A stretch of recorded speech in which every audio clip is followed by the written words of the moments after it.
Welcome to another CSS tutorial. Today I will be going over CSS border properties.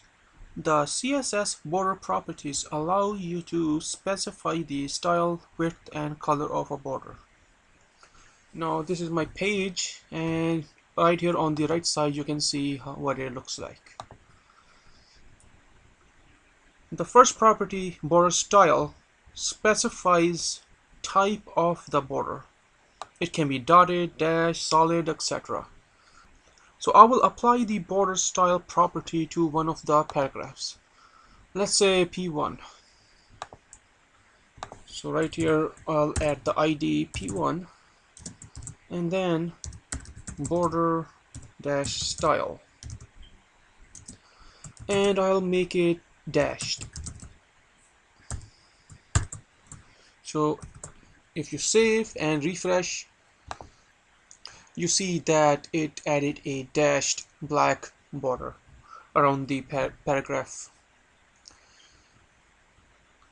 You can also set the width of the border with the border dash width property, and I'll set it to 10 pixels.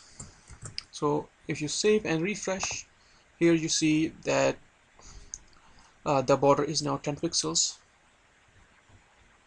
You can also set the border color.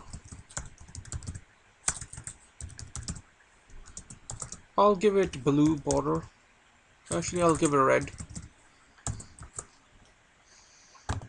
As you can see here.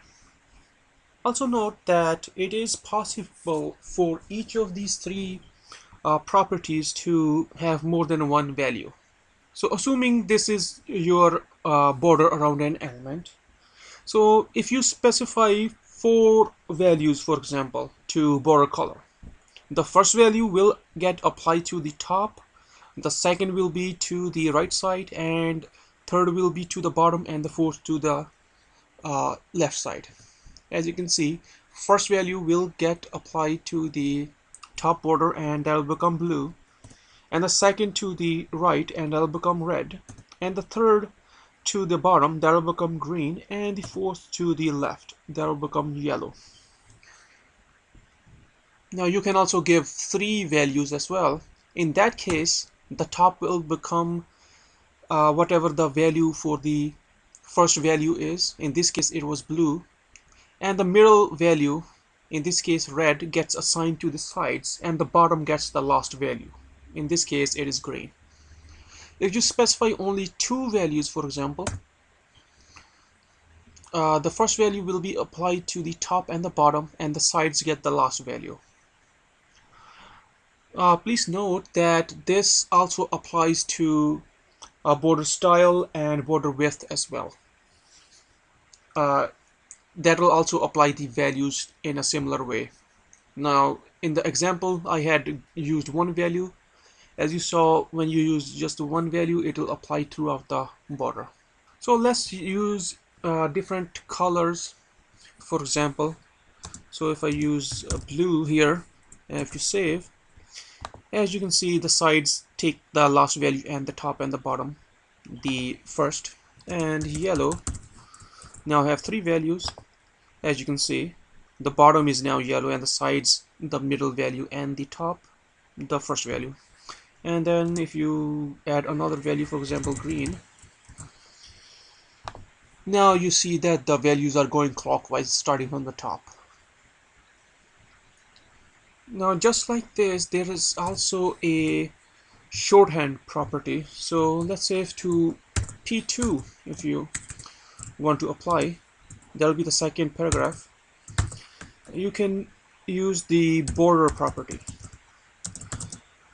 And for this you can give all these 3 properties in one line. It will accept in the following order. First is the style, so in this case I'll use solid, and then is the width, 4 pixels, and the color you want to give. I'll give it for example orange. So if you save and refresh, you'll see the second paragraph will have a solid orange 4 pixel border, as you see here.